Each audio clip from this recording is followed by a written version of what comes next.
Hello my dear লাভ কাছে কিংবা দূরে যেখান থেকে আজকের এই ভিডিওটা দেখতেছেন সবাইকে জানাচ্ছি এই রকম পেজের পক্ষ থেকে আন্তরিক শুভেচ্ছা।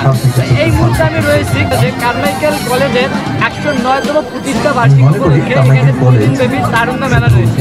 দেখতে পাচ্ছেন আমার সারা দেশেরই একটি গর্বের জায়গা। আমার পেছনে 109তম প্রতিষ্ঠা বার্ষিকীর যা যা অনুষ্ঠান সেগুলো হবে, এবং যদি একটু আমি ক্যামেরাটা ঘুরাই তো দেখতে পাচ্ছেন আমার এই সামনের দিকে দেখতে পাচ্ছেন তারুণ্য মেলা। 2 দিন ব্যাপী এই মেলা চলবে। এই মেলা চলবে আজকে 10 তারিখ এবং আগামীকাল 11 তারিখ, এই 2 দিন ব্যাপী এই মেলা চলবে। তো আপনারা যারা রংপুর শহরের ভিতরে আছেন, এই মেলা খবর জানেন না, তারা এখনই চলে আসেন আমাদের কারমাইকেল কলেজের ক্যাম্পাসে। এই মেলার লোকেশনটা একদম আমাদের কারমাইকেল যে কলেজটা আছে, এই যে কলেজের যে মাঠটা আছে সেই মাঠের পাশেই, একদম মাঠের মাঝখানেই এই মেলাটা আর কি 2 দিন ব্যাপী আয়োজন করা হয়েছে। এবং আপনারা কারা এই মেলার মধ্যে এসেছিলেন এবং এখন পর্যন্ত কারা আসেননি অবশ্যই কমেন্ট করে জানাবেন।